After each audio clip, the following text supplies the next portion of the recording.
Why, hello, it is I, Chris Brogan, and welcome to The Brief.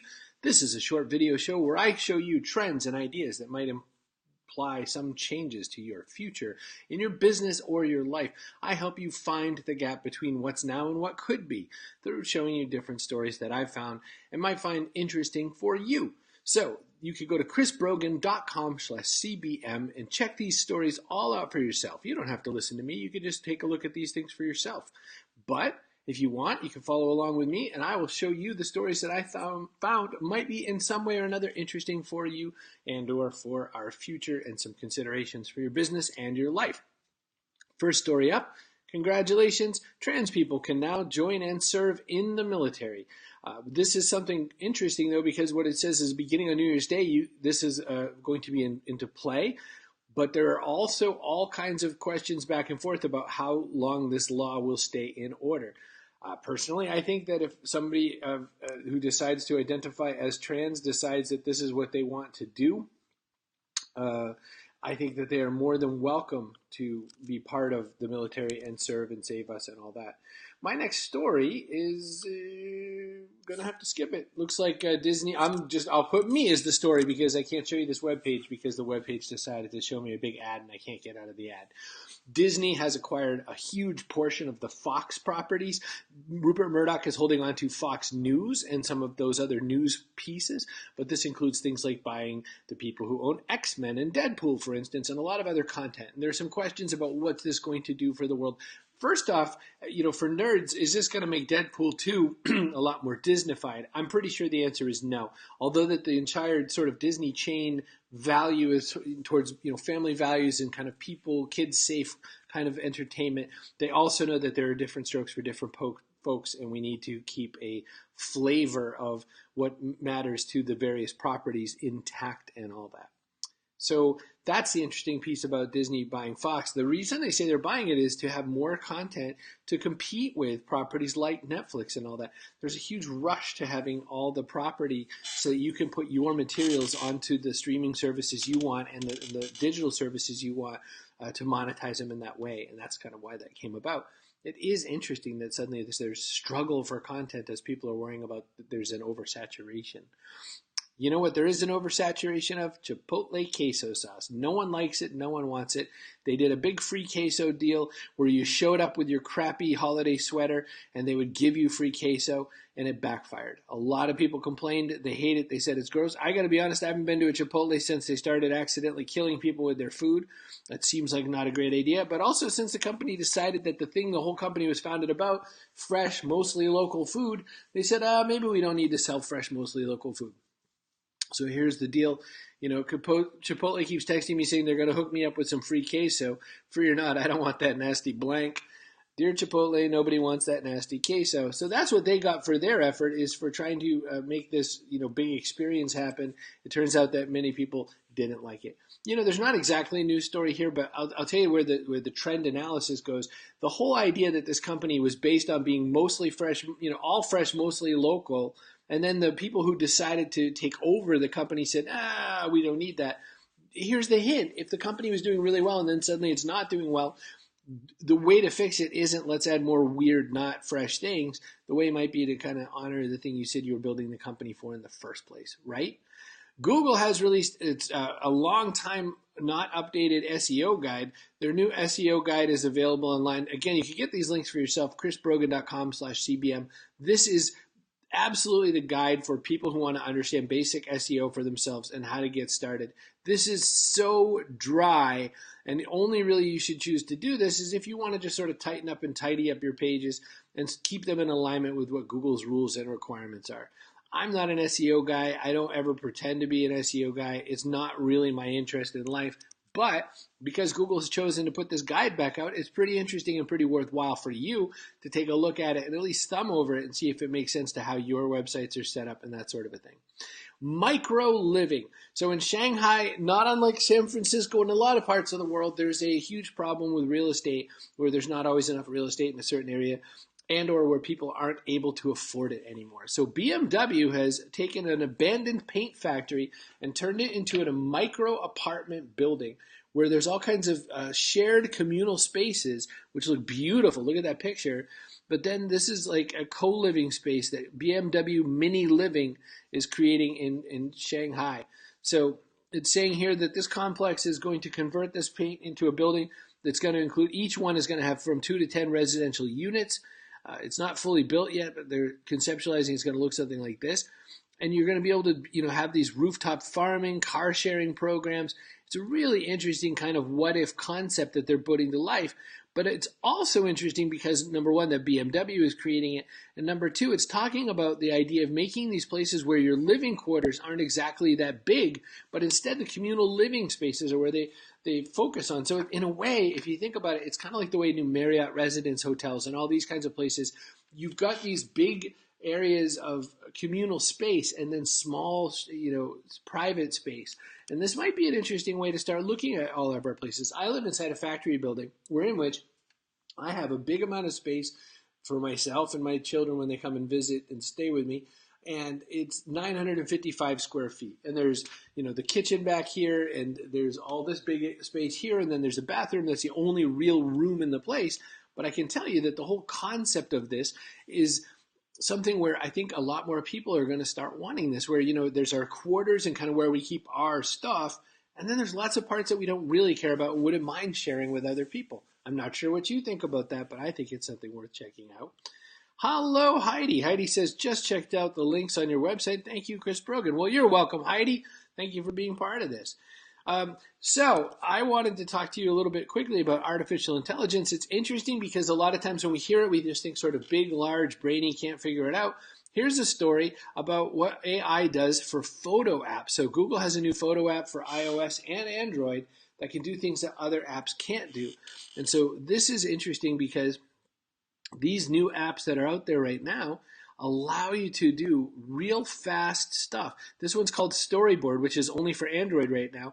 Storyboard is really fun. It says it takes a video clip and uses artificial intelligence to turn it into a comic-style storyboard. If you don't like the one that was created, you just pull down on the screen and it makes a new one. And there are other apps that are out there as well. There's one called Selfissimo, which is available for iOS and Android. And it tells you that it basically snaps a selfie for every time you pose and then creates a contact sheet that you could save and then use the individual shots you want. So this is AI-driven software that's available for you to check out. If you're an Android person, you can check out both apps. If you're an iOS person, then check out Selfissimo. What makes it interesting is that applications aren't just going to be software anymore. They're going to use machine learning and artificial intelligence and the ability to do a lot of high processing process without human intervention to do stuff that we were doing ourselves before through a lot of creative effort. Kind of interesting, and it also kind of points to where some of this creativity stuff goes in the land of robots, and where we have to think about where we want to play in that, because our world might be a lot more to be curation. I told you in a story a little while ago that it isn't just about the whole situation of whether or not this takes away jobs. There will definitely be added jobs for artificial intelligence. They just might not always be the jobs that you're going to want.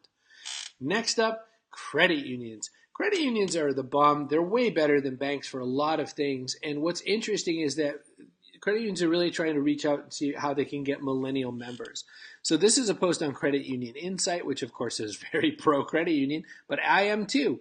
And what it's saying is that trying to reach millennials, they're generally expecting to be financially and emotionally better off than their parents.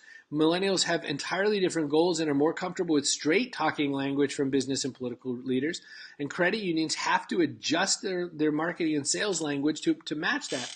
Now, if I took out credit union in this conversation, this is true of all business. There is a shift afoot in communication and business right now where we can't talk the way we used to talk about it. We have to be a lot more straight talking. We have to be a lot more direct.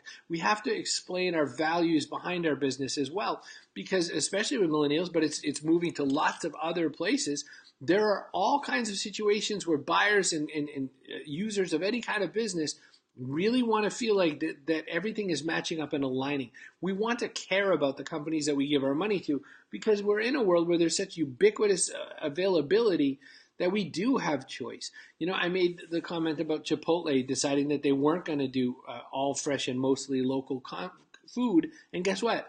Their sales went dramatically down because we said, we humans, we want fresh and local from that store. That's why we decided to start going to that restaurant. Now, that isn't what we necessarily want from McDonald's. McDonald's, what do we want is fast, convenient, flavorful, value, and whatnot. These things, these promises that companies make, we're starting to match our values to them. I saw a bunch of different articles lately in the plant-based news that there's all these mainstream companies like Tyson, known mostly for their chicken product, that are making huge investments in plant-based protein because at the end of the day, Tyson says, we don't care. We just want to help you get protein. If you don't want our chicken, then you can buy our soy products. It's fine. That's what companies are starting to do, is they're trying to align with the places that they want. Talking about AI, talking about machine learning, and talking about value, mass personalization, like really that attempt to make one-on-one connections through automated forms, is something that everyone's really looking into more and more. If you're a subscriber to my newsletter, I love to personalize my newsletter, at least with your name. But look at where this goes. It's interesting. This post from eConsultancy says, don't patronize me with this personalized cart abandonment emails. And it goes from, there's kind of a love-hate feeling going on in this. So the first one, so this is Mahabis. I don't actually know what I'm saying. Hi, Tim. Good to see you. There's an email where there's a cart abandonment. So he was checking out some shoes and he decided not to get them. So the first letter says, Ben, you'll love Mahabis. No big deal. There's the first name. But it says, hey, Ben, I'm Adam. I work at Mahabis. I noticed that you didn't complete your order, and I wondered if I could help you in any way. He says, I've attached a selfie of someone wearing those exact shoes, unfortunately not taken in Manchester, which is where Ben lives. So, they just pulled that from the address on the form, right? So Ben is automated, the word Manchester is automated, etc. And then P.S., Portland Green is a great soul choice, which came also out of Ben's shopping cart abandonment. So it feels so personable. But then it gets to the point where it's a little weirder. So here, let me back this out a little bit. It says, weather in Manchester from Adam. Now, this is the subject line to the letter from Adam at Mahabis or whatever. He says, hey, I want to send you a personal email. I checked out the weather in Manchester, and it looks like it's going to be 9 degrees Celsius today, but clear by all accounts. Again, robotic stuff getting pulled into the email. Our Classic and Luxe Mahabis are amazing for cold weather, providing ultimate warmth and comfort. Plus, they're super breathable too, blah, blah, blah. I hope you decide to complete your purchase. Manchester, he didn't underline that one, that's, more automation, needs more Mahabis. Here's a quick link to your cart.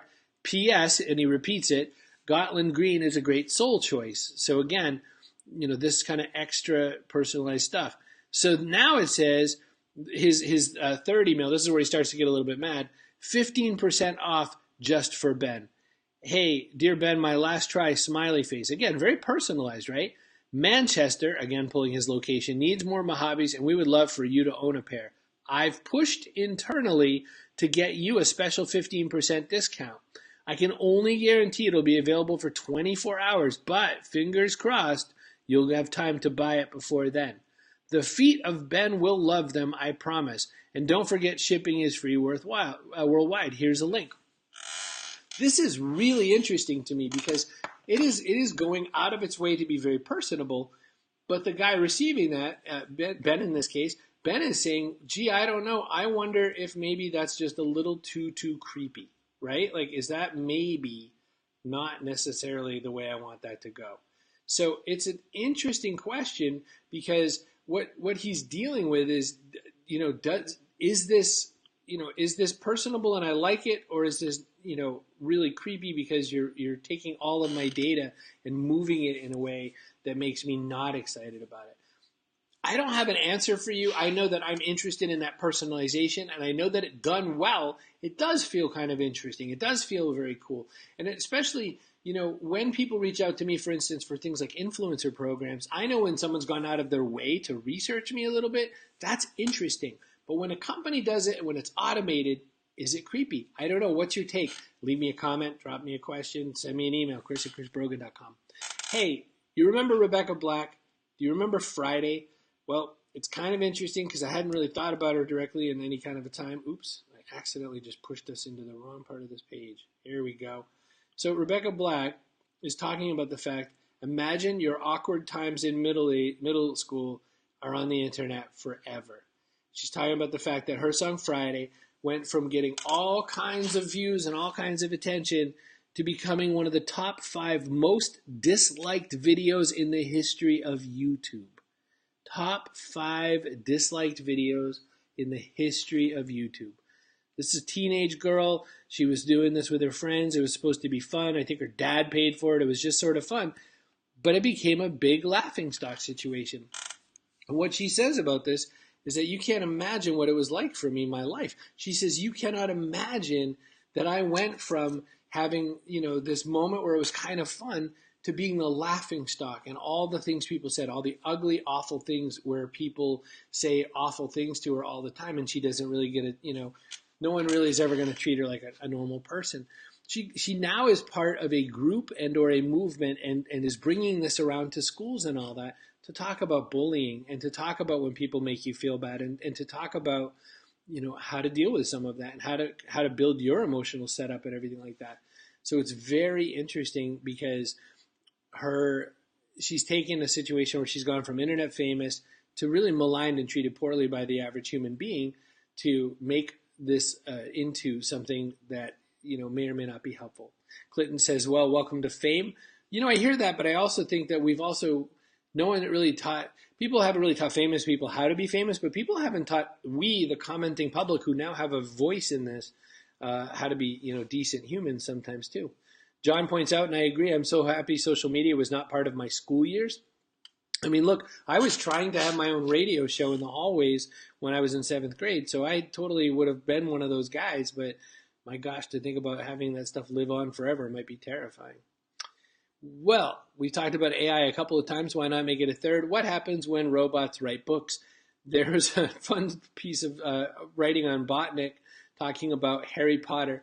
This was a bunch of AI, more or less kind of like autocomplete stuff, making a story about Harry Potter. So first off, the title is hilarious. Harry Potter and the Portrait of What Looked Like a Large Pile of Ash.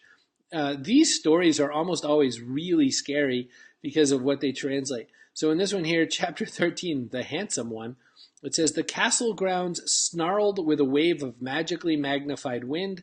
The sky outside was a great black ceiling, which was full of blood. The only sounds drifting from Hagrid's hut were the disdainful shrieks of his own furniture. Magic. It was something that Harry Potter thought was very good. Leathery sheets of rain lashed at Harry's ghost as he walked across the grounds towards the castle. Ron was standing there and doing a kind of frenzied tap dance. He saw Harry and immediately began to eat Hermione's family. I will not go on with this reading, but holy cannoli, that is some story. So you can find that in the links. Again, go to chrisbrogan.com/cbm and you can check that out. That was Botnik talking about a machine language version of writing for Harry Potter. By the way, it's not the first time they've actually attempted this. You know me, I love to share a little cosplay every now and again. I found these cool cosplay remixes. This one's for Mario Brothers. Kind of cool to see all these people come up with their different versions of costumes for the Mario world. This particular guy, I'll see if I could share his information with you really quick. But I thought this was really fun. There's music playing right now that you obviously can't hear on my cast, but they found some really cool rocking music. They found all kinds of fun variations on people doing various characters from Mario. What I love about this is just the crazy amount of creativity and all the different ways people choose to represent and render these costumes. Let's see. I'll back out. Let's see what this guy's name is again. His YouTube channel name is Beat Down Boogie, and definitely worth checking out if you want to see some other really cool cosplay remixes. That's it. That is all the stories that I put together for you. Again, these are trends, ideas, things that might possibly in some way impact your future. Swing by chrisbrogan.com/cbm to look at these stories all for yourself. You don't need to take my word for it. These stories are all gathered here so that you can look for yourself and click on any of the links and get all of the depth. I just put them in this format so you and I can spend a little time together on a video. If you want to make shows like this for yourself, I use Ecamm Live. It is the best way to do Facebook Live for Mac. So easy, so inexpensive, and all these cool buttons and transitions, all that stuff that I'm doing, that comes from Ecamm Live. I'm Chris Brogan. Drop me a line, chris@chrisbrogan.com. Leave a comment here, whatever. Thank you so much for your time. I'll catch you all later. Bye for now.